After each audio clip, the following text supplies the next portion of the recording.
облысы Жезқазған қаласы нөмірі 1 жалпы білім беретін мектебінің 4-ші сынып оқушысы Айтбек Мұхағали Мақатаев.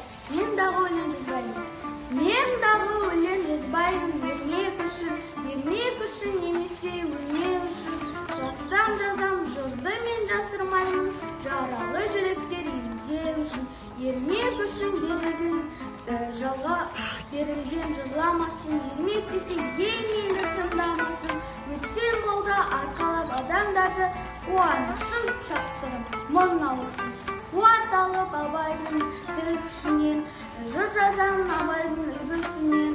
Абай болып табынсам бір кісіге, Абай болып түнінен бір кісіден.